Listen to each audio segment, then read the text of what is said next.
Well, hello everyone. Welcome here inside the Library of L'École for another one of our delightful talks with you, speaking with you, joining you wherever you are in the world, talking today about the art and science of pearls.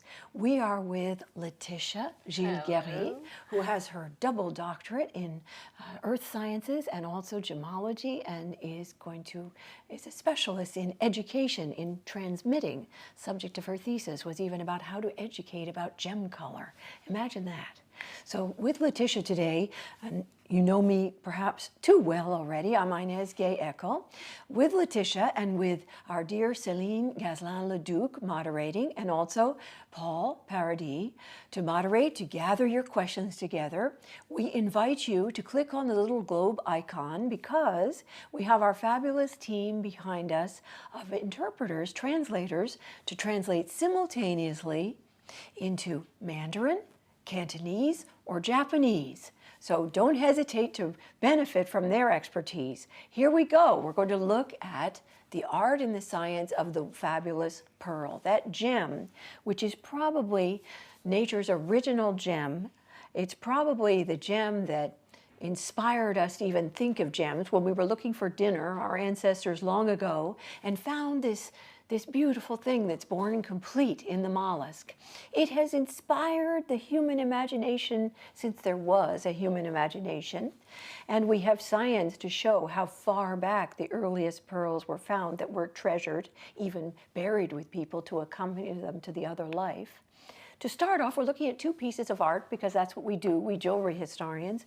We look in art to delve into the human imagination and find out why pearls were so important. On the left, we have a fascinating series of paintings by the great ukiyo-e woodblock prints by Utagawa Kuniyoshi. Utagawa Kuniyoshi spoke of this Tamakazura. This is a gem that was stolen from the prince whose beloved was a diver, a marine diver, a beautiful, strong siren of a lady who was a marine diver who looked for mollusks and looked for pearls. She had to dive into the sea to retrieve that treasure. And here she fights the octopus that was one of the guardians of the dragon king who'd stolen the treasure. Do you see in her right hand she has the knife, and in her left hand she has the gem. You could almost think it was a giant pearl. On the right, we have something very pertinent to our discussion today. It's a poster by Jean-Gabriel Domergue from the Art Deco period, 1923, published in a very important publication about the rebirth of French art and the industrial arts. Do you see how the planet is encircled by beautiful pearls? Pearls in 1923 were the most valuable of gems, natural pearls. Do you see the gorgeous black and white pearl ring so elegantly on her hand? Paris was the center of the world for pearls at that time, and we're really going to go into that in our third chapter. But first of all, benefiting from the great knowledge of Lætitia, we're going to find out what is a pearl? First of all, maybe the more important. And then we're going to find out the power of that gem, and then we will travel from Paris to the world. Exactly, and don't hesitate to put your questions into the question and answer box for our dear Céline and our dear Paul to gather up for the end of the discussion. So what is a pearl? How is it that this mollusk gives us this precious gift? Yeah, so you may know that all the mollusks are the one producing pearls. But something that is less known is that almost all the mollusks are able to produce pearls. Not all these pearls are going to have an interest for gemology and for jewelry, but they exist and they can occur naturally. That's something very important also to remember, that when we are going to talk about natural pearls, we are talking of pearls that are going to happen naturally without the intervention of men and women. And another thing that you must remember at the end of this conference is that there is no grain of sand that is going to give the origin of a pearl. And I can repeat for the translation, there is no grain of sand for the formation. So it's really the most important thing to remember. So how are the pearls formed? So maybe we should first look and focus on how we can produce mother of pearl. In English, it's very directly linked, mother of pearl and pearl. So to produce this iridescent material that we can find inside the shell, we have to focus on the shell of our mollusk. So we have here a cross-section of a bivalve shell. What we mean when we talk about bivalve shell, we mean a mollusk with two shells that can move together. Otherwise, if it's a mollusk with a shell that has a shape of a spiral, we are going to talk about univalve mollusk. So on this shell, we have three parts. We have the outside part, the external part, that is also called periostracum. It's kind of a film, a liquid film of proteins, quite fragile. And then we have the inner intermediate layer that is called stracum. It's a calcite material. And then you have the inner part, the hypostracum. And this is a mother of pearl. This is a part that we are looking at. And when the mollusk during its life is going to grow, is going to increase his shell, so it needs to produce anything to be able to increase this shell. So the mantle of the mollusk, this yellowish, orangish part of the drawing, and more precisely this quite vivid orange on the outside part of the layer. It's also called epithelium cells, and these cells are going to produce the proteins, the chemical compounds, the molecules that will allow the mollusk to produce mother of pearls. And that's the way we have mother of pearl. But then, how from mother of pearl we can go to pearl? The mother of pearl produces the beautiful stuff that's on the pearl that makes it precious, the nacre, right? Yeah. But how does it happen? It's not a grain of sand, and thanks to really Olivier Segura, our great scientific research that he did, he proved once and for all, completely dispelled that idea, right? Yeah, those many scientists have looked for the grain of sand and sacrifice, let's say, natural pearls for the sake of science, but we never find the grain of sand inside. So we have hypothesis of the origin of these pearls. It maybe can be a virus, it can be a shock, it could be a parasite or this kind of stuff that will transport these epithelium cells from the out part of the mantle to the inner part of the mantle, out inside the mollusk. And it's what we can see on the right part of the drawings. And these cells, if they are able to survive, they will multiply. And then they will form what we call a pearl sac. And then the cells, what are going to do? They are going to do what they know. They are going to do their job. They are going to produce the chemical compounds, the proteins that will create nacre, that will create mother of pearl. But this time, they will not create like layers of mother of pearl. They will create something kind of round. That's the beginning of the pearl. Those four diagrams on the right are the explanation of this mystery that is so difficult to explain as a teacher. It's actually, like you said, the stuff that makes mother of pearl, that beautiful stuff, has to get inside and make its magic inside, right? Exactly. And what is that stuff? That stuff, exactly. It's biomineralization. That the name for the ability of an animal, of a living organism, to produce a mineral. Many of them, many living organisms are able to do that. We have teeth, we have bones, we have tusks for elephants. So there is many examples, but not all of these materials are gems. That's what is fascinating with pearls, that you have at the end something incredible that begin at the beginning by a virus or something like this. So maybe that can be like a course of life. But when something happens, you can create a pearl around. So the pearl actually are calcium carbonate. That means that for each atom of calcium, you have one atom of carbon and 3 atoms of oxygen. And depending on how these atoms are going to get together, the structure will be different. And in that case, we will talk about polymorphs. And calcium carbonate has 3 polymorphs. There is calcite, there is aragonite, and there is vaterite. So that's the 3 main ones. But let's focus to continue on the aragonite.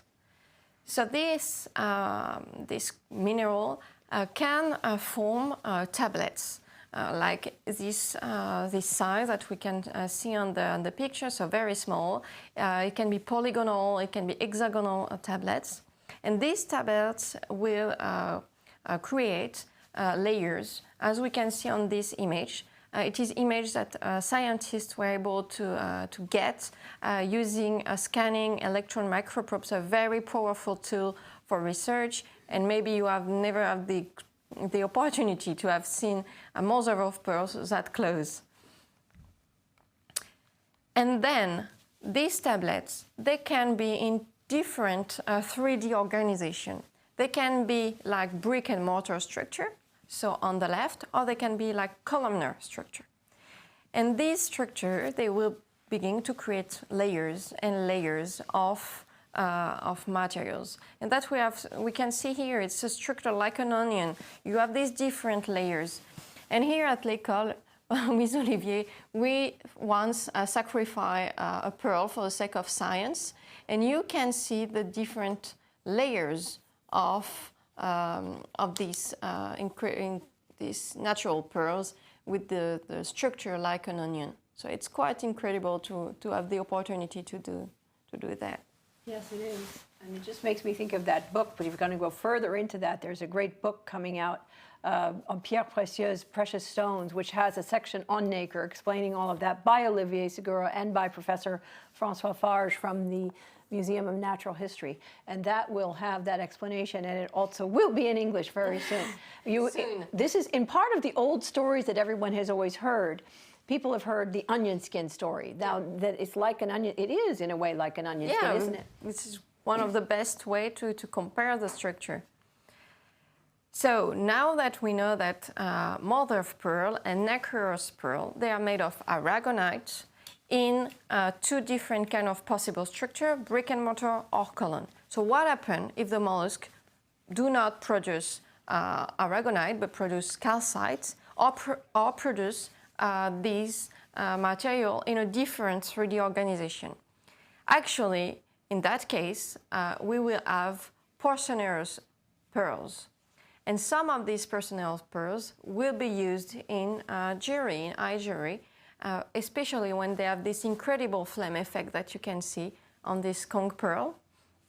But most of the time, the porcelainous pearls would be something more related to collectors, right? Yes. They're not usually so pretty. And when they're this pretty, they're beyond price. Those and mellow and the other porcelaneous pearls we discuss in our new course, our 4-hour pearl course, which Lætitia and I have the joy and pleasure of teaching, helped writing it, and it's really going to be a beautiful chance to delve into the art and science of pearls and discuss in detail how all the scientific ways in which pearls are built. Yeah, exactly. So now that we have seen the difference of pearls between nacreous and porcelainous pearls, we can have a look on another difference, the difference of freshwater and saltwater mollusk.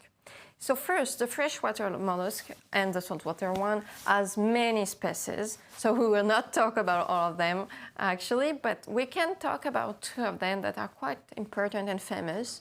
So first, Margaritifera is quite popular in Europe, especially because they were found in North Europe from Russia to England and even in the north of France. But something also very interesting with this Margaritifera is the etymology of the word, because Margarita in Latin means pearl and fera means the one who carries. So Margaritifera, it's actually in Latin the one who carries pearls. And it's even worse in a way because it's twice. It's Margaritifera, Margaritifera. So it's really related the life of this mollusk is really directly related to pearls. And it shows us the importance that the ancients put on pearl. It brings pearl, it brings pearl. And in fact, those types of mollusks in Europe were motivation, for example, for why Julius Caesar wanted to go deal with what he called the terrible Hibernians, those of Ireland and Scotland and England, because they had pearl. And the second one, Megalonias nervosa, is one of more of the 350 species that you can find in North America. There are many of them, but it's one of the example, maybe one of the more famous one. So let's move to the saltwater mollusk. So again, a lot of species. Maybe we can talk about the Pinctada radiata that is quite well known, especially because we can find it in the Persian Gulf in Bahrain. And it was one of the pearls that we will have the opportunity to talk later because it was very popular at the early 20th century. But we can talk also about the Pinctada margaritifera, and we have some here today. And something that is quite interesting, again, the etymology, because Pinctada, in French, we have the words that make the relation. It's pintade, and actually it's a kind of big birds, guinea birds, right? A guinea hen. If you think of the guinea hen that makes some people consider quite a delicacy, that's named for the feather pattern on the guinea hen. Exactly. And it was a French veterinarian who was very involved in the history of Tahitian pearls, which that's the Margaritifera pinctada. So in this mollusk, you have Pinctada for the outside way, the pattern outside of the shell, but also again Margaritifera because it is the oyster which is able to carry pearls. And let's maybe just mention also the Pinctada fucata that is also known as the Akoya pearl, and that we are going to talk later. I think you're wearing some of the gifts from Pinctada fucata today, right? It's possible. So, where are the pearls found, Inezita? That's the thing. Having lived my life in pearls literally changed my life. Long story short, that's even why I'm here. We'll talk about that a little bit in the second chapter. Nature is able to give us pearls wherever nature has good conditions. Mother Earth can give us pearls. That's why, yes, Europe was a fabulous source of pearls. Not so much now, here and there, mostly gone. There's even a famous pearl that was found in New Jersey, if you can imagine, where I come from. Of course, there are the historic places, the Gulf. There are the islands off Venezuela where Christopher Columbus found the pearls. We go into that in great detail in our course, our pearl course. There are all over the world, but particularly the Gulf region was so important in the historic high jewelry and the historic preciousness of pearls, wasn't it? Yeah, and more precisely two Gulf. The Gulf of Mannar, between India and Sri Lanka. It's one of the most ancient sources of pearls. And the Persian Gulf, that is... before, we could find natural pearls almost everywhere, but now it's one of the last place, like a safe place, where we can find natural pearls, and they are well known for that. It's the Gulf. It's now known as the Persian Gulf, but really it was the Gulf. And as you can see in this 17th century map, it was all connected with what the maps of Arabia and even what they called Arabia Felix, Happy Arabia, because Happy Arabia is the southern part, but Happy Arabia got to be involved in this fabulous pearl trade. Pearls from the Middle East were a dream. As you can see, this map is 1662. And what does it show? Do you see on the side of the sea, do you see some gray, like little tiny gray dots? Those gray dots are for pearls. Those are places where pearls could be found. Let's remember, no Google Maps, no telephones, no technology. Map makers were the bearers of precious knowledge. People dreamed, people paid a fortune to have these maps. They dreamed about them, but also they used them extremely practically.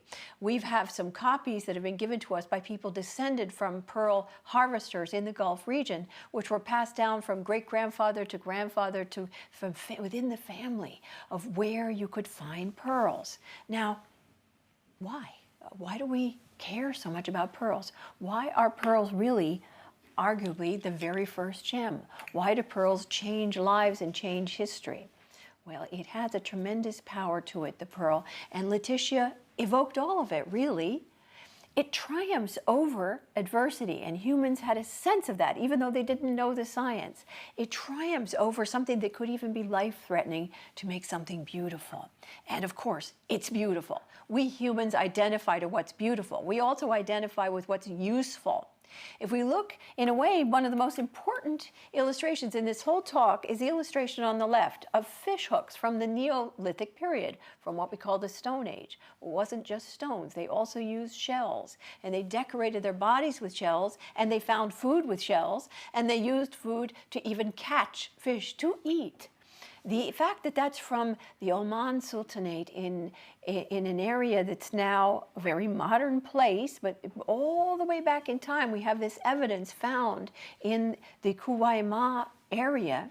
It shows us that the involvement of humans and mollusks and oysters and using them for industry really goes all the way back in time. And in the middle, we find something so important, again, from the UAE region of someone who was buried and was preciously given, if you look at the red arrow, a tiny pearl put on their tongue to help them and accompany them into the hereafter.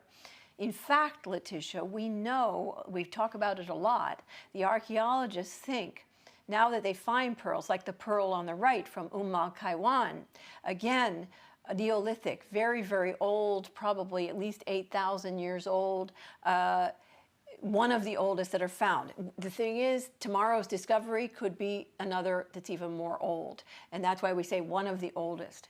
The fact is that most of them were probably lost in archaeological digs. Archaeological digs were not very accurate, to say the least, until very recently. So they probably rolled away, don't you think? Because the thing is, if you look at the picture, the pearl is so small, so tiny. It's just few millimeters for the diameters. So depending on the size of the sieves, it can be lost completely.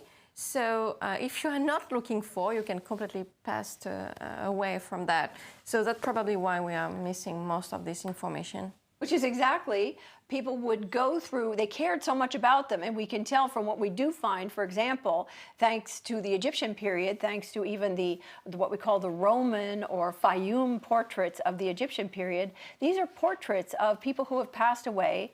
They're made in encaustic. It's a mixture with wax, so that's why it's still so bright.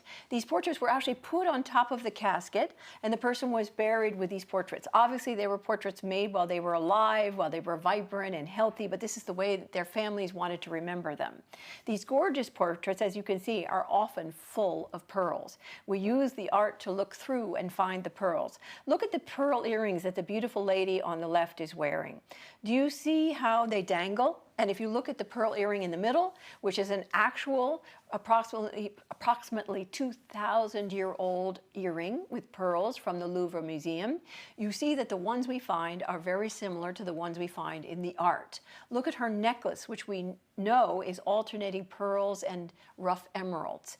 And on the right, the lady with her very stylish, fashionable double pearl earrings and her beautiful demeanor, all embellished by pearls. Trade routes were established in order to have these gems, and the trading with the Gulf region is all the way back in time.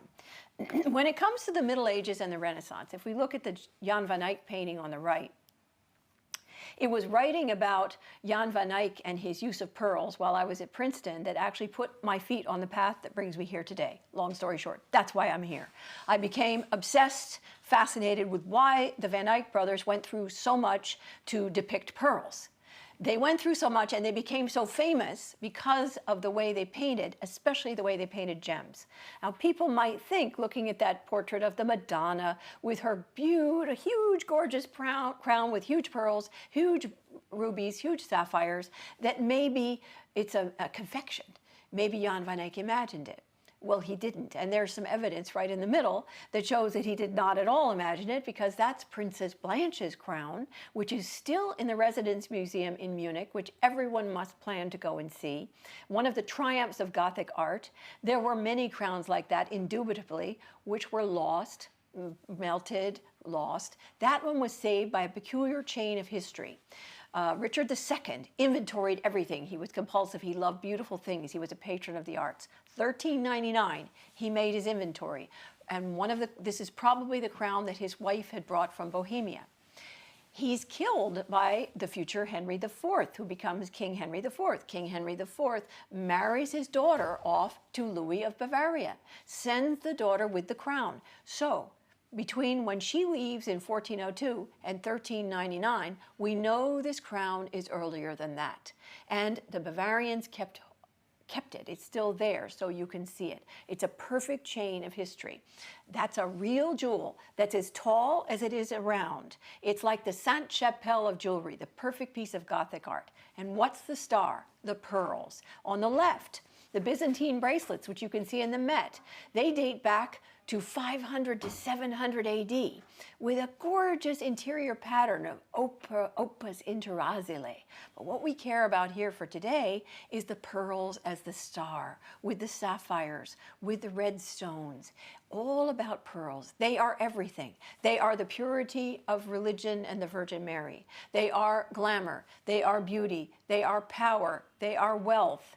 And they are, above all, at this point in time, through the history of the medieval to the Renaissance and up to the modern period, power. And they get very involved in politics.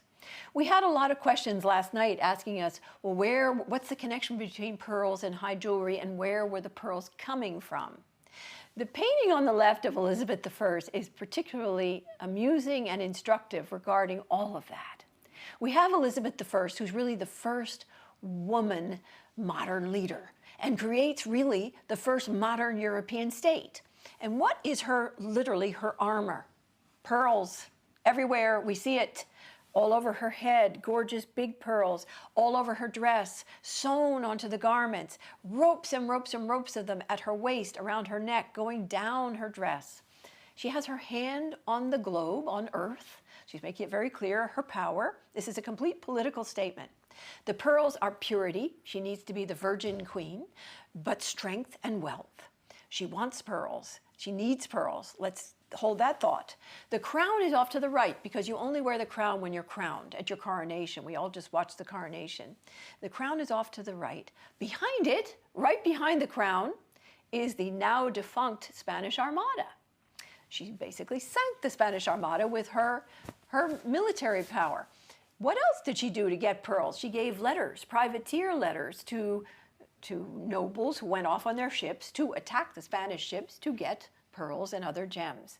We get the idea, right? And even her painters used drops of silver to make, if you look closely, if you get to go to an exhibition, the pearls rise up off the painting with drops of silver to make them almost tactile. In the middle, we have a spectacular portrait by Giuseppe Castiglione, a favorite of the Emperor Qianlong, of Chunyi, one of his favorite preferred ladies. She is decorated in pearls everywhere. Particularly, let's look at the phoenix. The phoenix motifs, the birds on her hat, they are studded with pearls. The phoenix is a symbol of the empress. It's a symbol of everything about powerful femininity. And above those phoenix emblems are pearls going toward the sky, around her neck, everywhere that's important on her head, decorating her on her ears too. On the right, Empress Eugenie. She's the wife of Napoleon III, the nephew of Napoleon I, who makes himself emperor. We call it Second Empire. It's the middle of the 19th century.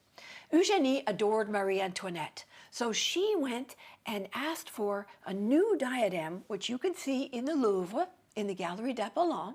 She asked for a new diadem to be made using the old pearls. Around her neck, she has ropes and ropes and ropes of pearls. You get the idea. Big, gorgeous, sublime, glowing pearls. Pearls were not just feminine, though. Pearls are for men since the beginning of time. In fact, perhaps more for men. We are picking out examples of women taking power and showing power through various routes. But men used pearls to show their power absolutely and intrinsically. On the left, we have a spectacular character in history, Charles I of England, who literally lost his head in 1649. That's why his reign ends in 1649. From the age of 15, he wore a gorgeous pearl earring. Do you see it? Always on his left ear. That pearl earring, 5/8 of an inch, came probably from Scotland, where he was born. You can see it now in the Harley Gallery, part of the Portland collection, in I have to look, North Nottinghamshire in England, in the Harley Gallery. It was saved by people who were given it after he instructed his family to save it. After he was beheaded, he even wore it to his execution. It was so important to him as a symbol. We are thinking about that as we look at the middle of someone who dominated the 18th century in China, Qianlong. Qianlong is holding his strand of pearls. You see, it's almost like he's playing with it. He has it entwined in his right hand.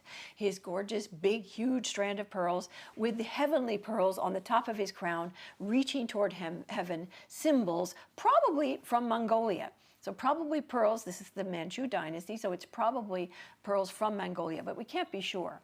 On the right, people who specialize in pearls, as you said, some of those came from off Myanmar.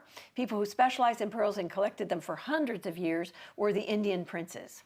The Maharaja of Patiala was more than 6 feet tall and very substantial in girth, as you can see. And that's a photograph, so no question of exaggeration. In the photograph, you see how enormous the pearls are, around and around and around his neck, on his turban, everywhere. This is a way of expressing how you matter in the world. It's a way of expressing your connection to beauty. It expresses everything that people want to express. And during a very important part of history, the part of history up to 1925 and really up to the Second World War, after, say, the 1880s, Paris was the center of pearls. Paris was literally the center of pearls. While they were acquiring pearls from all over the world, what did they do? They particularly identified Art Nouveau, really, with using pearls. If we look at the piece, I think almost the best way to look at it is looking at one René Lalique masterpiece on the left. If we look at that René Lalique masterpiece, it's all worked in chrysanthemums and glass, except for the one gorgeous pearl that hangs below. That one gorgeous Baroque pearl is an example of how Art Nouveau made pearl the center of its creations. You can come and see that very soon. June 2nd, our exposition is starting, dedicated to a new art, Art Nouveau, and that piece is in the exhibition's sneak peek. In the middle, another René Lalique masterpiece, this mysterious lady with her pine cones, 3 gorgeous Baroque pearls. Baroque. The whole art movement, Baroque, had its name from Baroque pearls. That's anything not round, that's sought out for its creative shapes, created naturally by the mollusk. On the right, arguably, probably pretty sure that those are American pearls from the Margaritifera nervosa. I'm very proud of those American pearls, evoking a wisteria flower. Evoking a wisteria flower by Georges Fouquet, which you can admire in the Rijksmuseum. That's just a quick look at how the pearl can change the jewelry arts and influence the jewelry arts. Thanks to 2 particular characters. A large amount of research was done by Olivier Segura and Leonard Puy here at the school to bring to light, to shine new light on how Leonard Rosenthal and the Moussaieff family, Shlomo in particular, were so important for causing Paris to be the capital of pearls. They established beautiful, friendly relations with major families in the Gulf region to cause the pearls to come to Paris to be worked and to be made into gorgeous jewelry. Very profitable, very long-standing, good relations between those 2 regions. Now, Lætitia, there was a particular area where how many pearl necklaces were being made per day? Yeah, that's why we talk about from Paris to the world, because they bring so much pearls in Paris.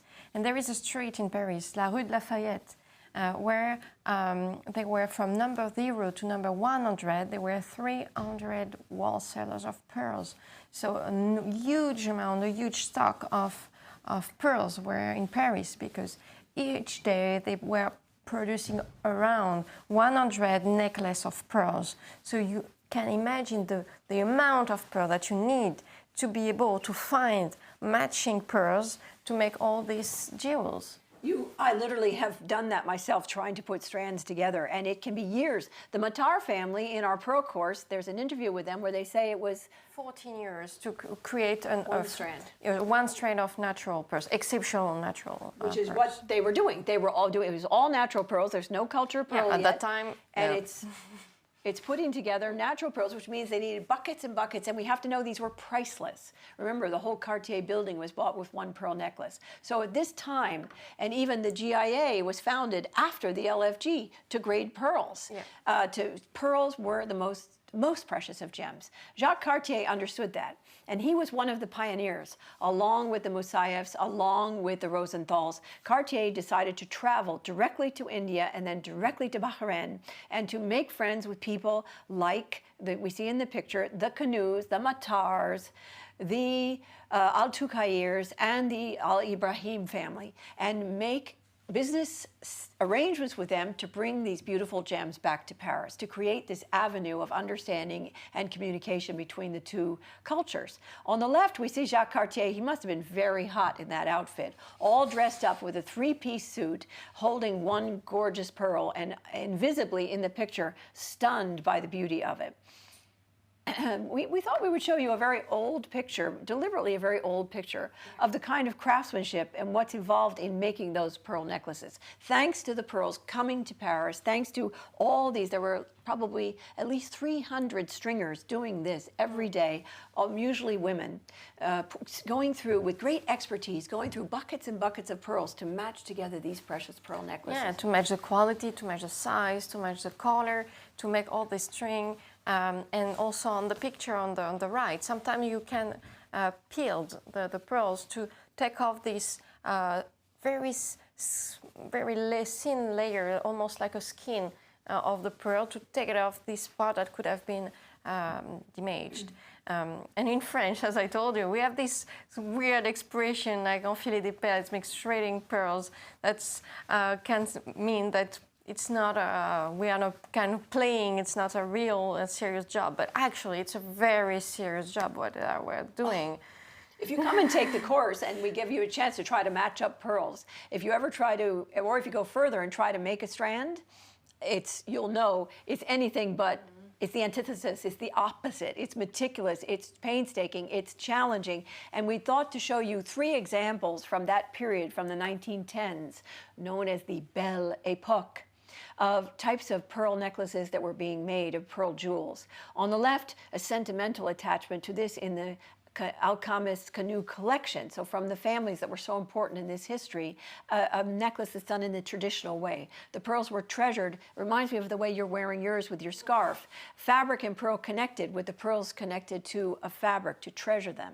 In the middle, an apotheosis, a high peak of Belle Époque splendor, with this dramatic scarf that was draped across a lady's dress, with gorgeous medallions in platinum and diamond to set off the draping, perfectly matched natural pearls. And on the right, a fascinating combination of the two cultures, because the tassel, the Matars still make that today. It was very traditional in India, it still is, to make these tassels of tiny pearls, tiny natural Gulf pearls, but a very kind of almost Art Deco, prescient, geometric assemblage from which to hang it.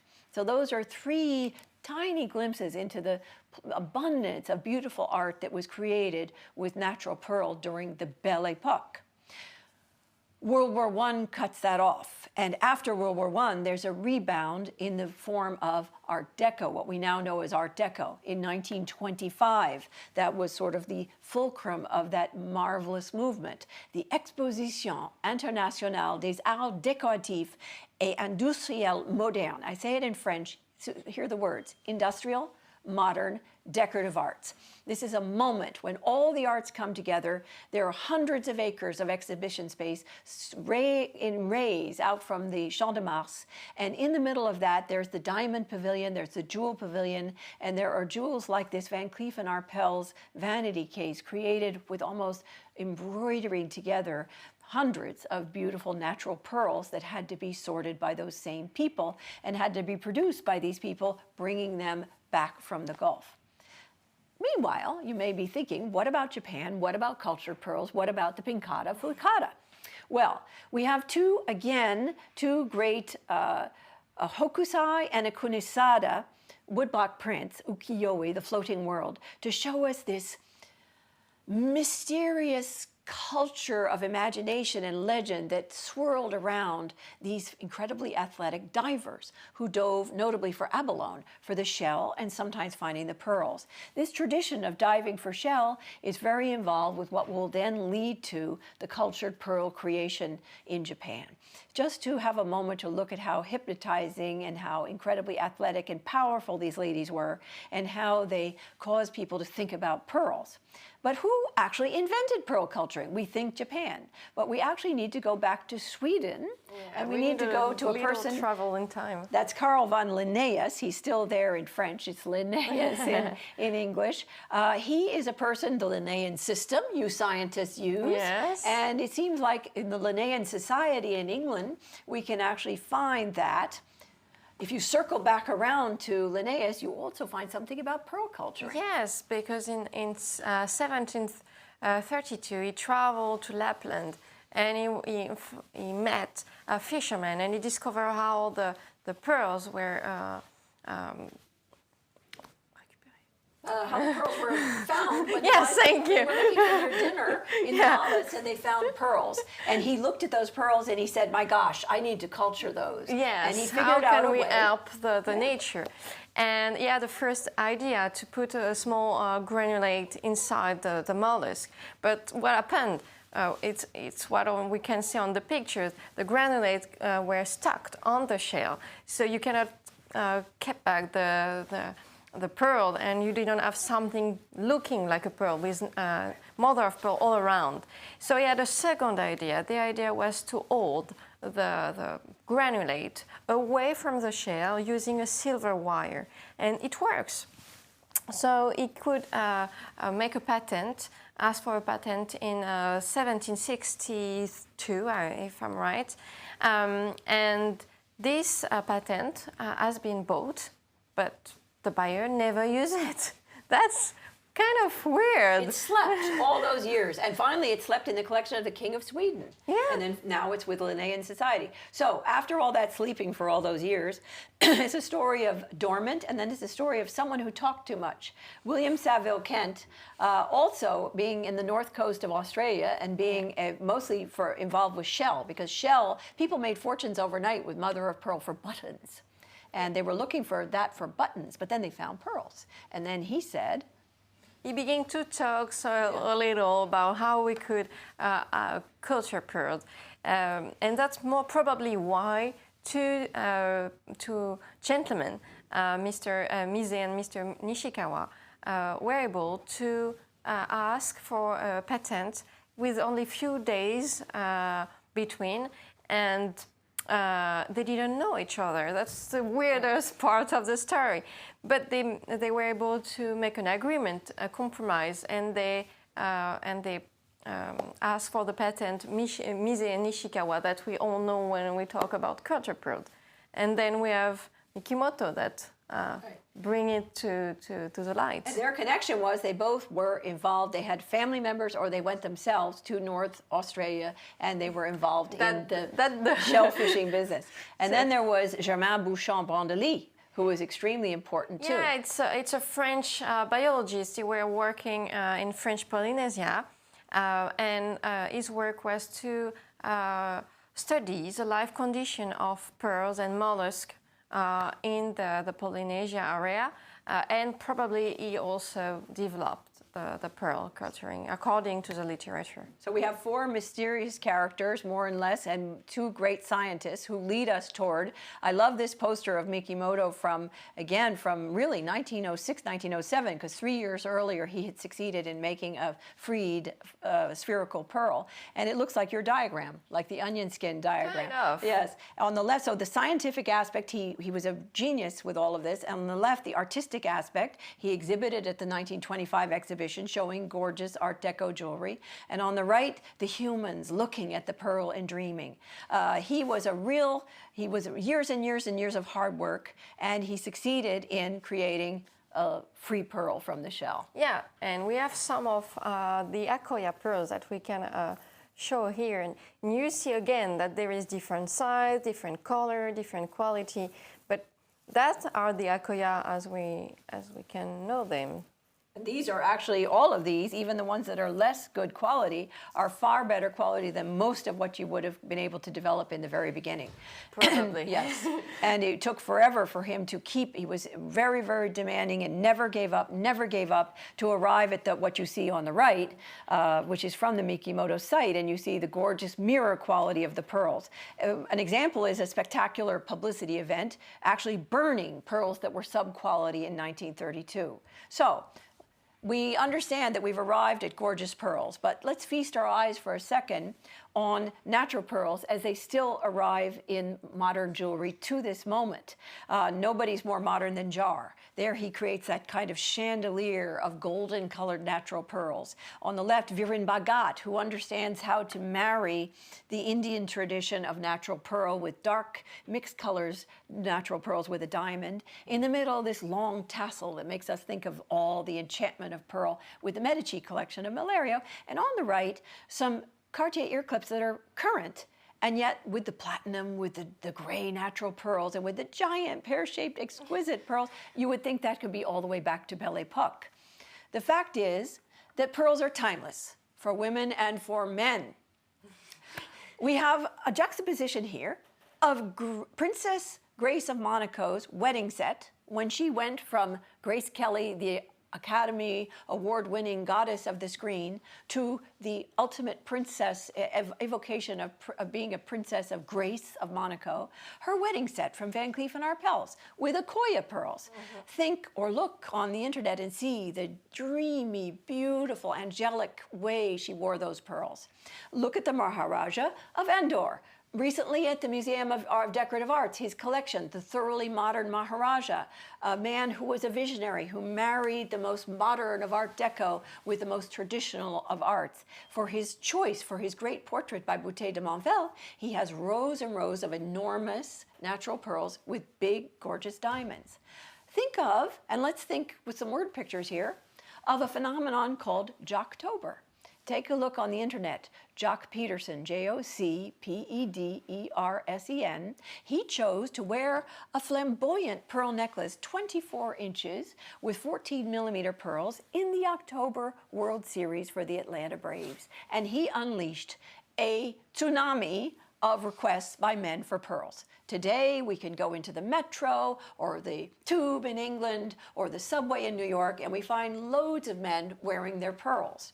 This is a subject to be continued and an important subject to remember, that pearls are timeless jewels for all humans. They are the jewel that's born complete, the jewel that evokes everything that's important to us. That said, let's think about that sneak peek we had at that jewel. Our dear Paul Parody is the scientific advisor for the exhibition that's opening June 2nd. And he and I will be discussing that exhibition and how this new art led us toward a metamorphosis of jewelry, including with pearls, on June 8th in English at 1 p.m. Please join us then. This is the point also to invite you to invite our dear Celine and Paul to tell us what kinds of questions we have. Yeah. Let's take a look at our questions. Shall we? We have many questions. Okay. Would you like to tell me the first one? Let's pick one.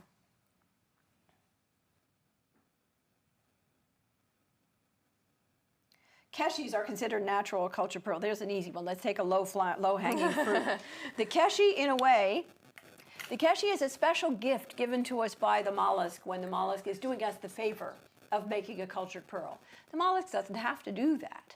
We do a procedure where we're encouraging it to do it, but it can spit the bead back out if it wants to. By the way, the bead, do you know the piece of trivia? The bead is from an American oyster. And that was Mikimoto, who in a genius, Mikimoto was testing to find out which bead the mollusk would want to keep. And the mollusk liked, the Piccata fucata Japanese oyster liked a little bead, a little mother of pearl bead made from an American washboard mussel. So it could spit it out. And sometimes it does spit it out, or sometimes it makes this keshi, this little gift, to the side of the cultured pearl. So in a way, you could say it's both, I think. So how long do natural pearls keep their quality? Are they more susceptible to deterioration than cultured pearls? Actually, it depends on how you are careful with your pearls, because the pearls that we show on the beginning from archaeological, they are like 8,000 years and they are still fine. And for the second part of the question, actually, usually it would be more the natural pearls that would be considered more resistant than the cultured pearl, because the thickness of the layer of pearl, mother of pearl and nacre around is much more important. So the whole thing, think of an onion. The whole thing is that beautiful stuff, layer after layer after layer, which is why there were these incredibly expert pearl peelers who literally peeled off. If the pearl was damaged, you could peel some off. A cultured pearl, a Chinese cultured pearl, if it's not an Edison pearl, is all nacre also. So the freshwater cultured pearl, if it's been cultivated with just mantle tissue, is all nacre. Those can be pretty resistant. I know I own quite a few of them and they're in pretty good shape. And I'm pretty hard on my jewels. But in any case, from the Japanese audience, at a time when pearls were more valuable than they are today. Well, pearls can be pretty valuable today too. The Marie Antoinette pearl was $36.2 million, right? yeah. Were these organic pearls with rotten insides used for something? I think they're talking about a blister pearl. Sometimes there's something inside the pearl. There can be little, even with cultured pearls, there can be little actual bubbles inside the pearl. It's very interesting about Baroque pearls. Often Baroque pearls have these, when you x-ray them, and by the way, radiologists are key for the pearl industry. The Matar sister is a radiologist. My husband's a radiologist. They want to recruit him because you have to x-ray. In Tahiti, they x-ray every single pearl before it leaves the country to make sure the nacre is thick enough. If the nacre is not thick enough, they give you back a bag of dust. They weigh your pearl, so you know that they gave you back what it was, but they crush it into dust for you, which could be used for different things. And when they're x-raying those pearls, they find these wonderful sort of blister sacs inside the pearls, because sometimes there was something else that caused it to make a blister. I think that's what the question is. Yeah. We have a question about what factors affect the shape and the color of a pearl. So let's talk first maybe about the natural pearls. So the factors for the color will be actually the mollusk. Yeah. So it's what you always like to show. I love it. This shell is not the best for that. And actually, in the Philippines, Julmer, who has the fabulous golden pearls, which is the national gem of the Philippines, they can show you these golden. This even has some golden, which shows you that it's the same type of oyster. It's just different species, to speak. But this is our key to why Tahitian pearls can be so dark. Yeah. Everything comes from the mother of pearl.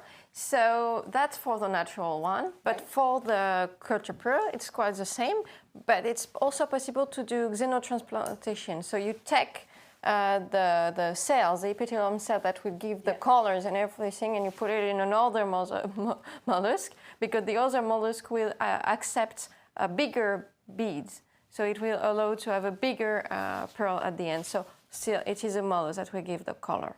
And for the other question that I've seen that can be interesting for you, what kind of thread did they use to strain the pearls? Okay, so that's a big controversial subject.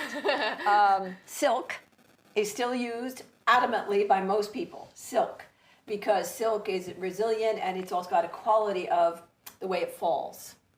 But when I was creating iridescent pearls with Tiffany, we switched to a very special kind of nylon filament for the South Sea, because the big, huge South Sea pearls can be so heavy that the silk just doesn't last. But that's a controversial subject. Some people stick to the silk. They say, well, you should be going back and restringing anyway, because when you restring, you also check the health of your pearls, whether or not they need cleaning, and whether or not they got touched with some things they shouldn't have been touched with, and so on. If you do it properly, you always knot in between each pearl. So even if it breaks, it doesn't scatter, because there's a good knot in between the pearl. I'm sure you're a purist for silk. I'm sure. It's a big subject, a great subject. From Japanese audience, there is a beauty method of drinking pearl powder. In our class, we talk about the fact that pearl the pearl is the most... Sorry, it was a little technical thing that I didn't understand. We might as well tell you what it was. We needed to move the cable away from our phone because we were interfering there. Yeah, that's it's live nice. TV. It's live TV. That's... The fact is that pearl, the mother of pearl and the pearl are compatible with the human. So it can be used in dental implants, it can be used as medicine. There's the type of calcium in pearl powder, there's an argument that it can be better absorbed than almost any other calcium. And makeup with pearl is a secret of great beauties from Japan to Egypt from the beginning of time. You could kind of tell I kind of am pro-pearl, but in any case, yes, there is nutrition from pearl. And I have another very interesting question, how to tell the difference between a natural pearl and an unnatural one or even a man-made one. So we will make the difference between natural pearls, the one that is made without human intervention, the culture pearl that we have the human intervention to have the pearl at the end. And for the other one, we would say better, we would prefer the term of imitation, but I understand what you mean. To make the difference, you need a great, let's say, an expert in gemology.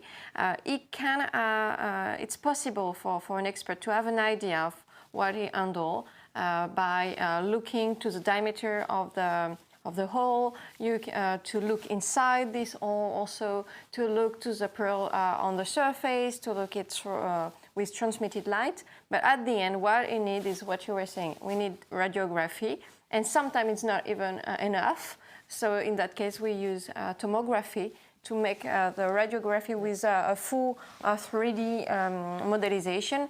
And with all of this information, it will be possible to make the difference. Which is the same thing tomography is used for our health studies also.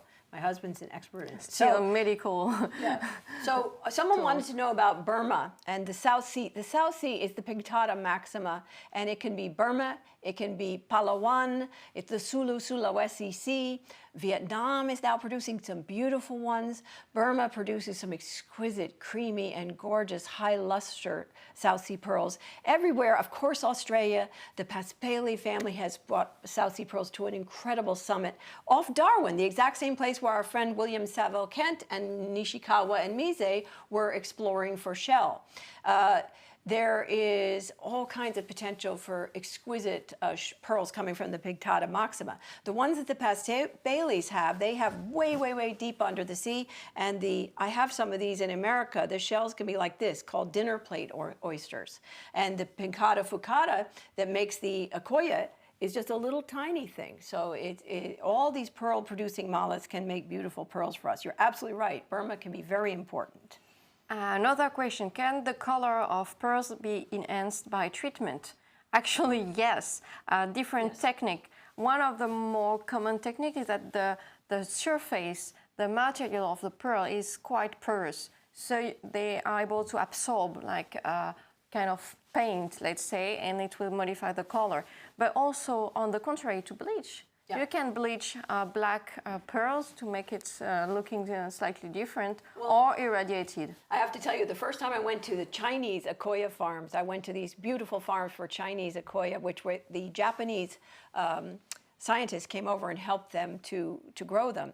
There were beautiful blue and creamy color Akoya pearls, and they were planning to put them into a it's a gentle sort of mixture of peroxide, like what you could gargle with in your teeth. And they would leave them there for a couple of days and they would go white. I said, no, leave them alone. They're fabulous. Those are blue Akoya. And now blue Akoya is everywhere. So that's not touched at all.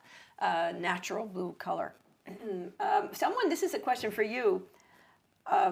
Some pearls show blue or light purple color under UV light. Would natural pearls show fluorescence under UV light? I have no idea. Actually, the fluorescence that sometimes we can see on pearls can be more about the environment. So there is a kind of X-ray fluorescence that can be used for make the distinction in laboratory between fresh water and salt water.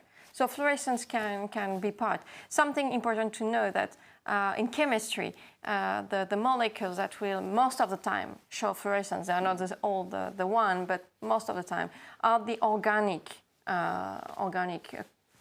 elements, the organic molecules, and the pigments and everything in the pearls are from organic material. There's one last question. Heat. Don't expose your pearls to too much heat. Oh, well, I guess it's closed. Don't expose your pearls to too much heat. Don't keep them in direct sunlight or direct light. Treat them gently. Leave them near moisture. Leave a glass of water. Don't lock them up in plastic. They are living jewels. Make sure they get moisture. They do the best and close to where they came from, which is from the water. Even if you show them in a case, put water in the case. Right? Yes, good tips. Last thing on, first thing off, too. Thank you very much. And we look forward to seeing you online. We look forward to seeing you next week. Or tune in tonight if you want to stay up very, very late and watch us again at 7 p.m. Paris time.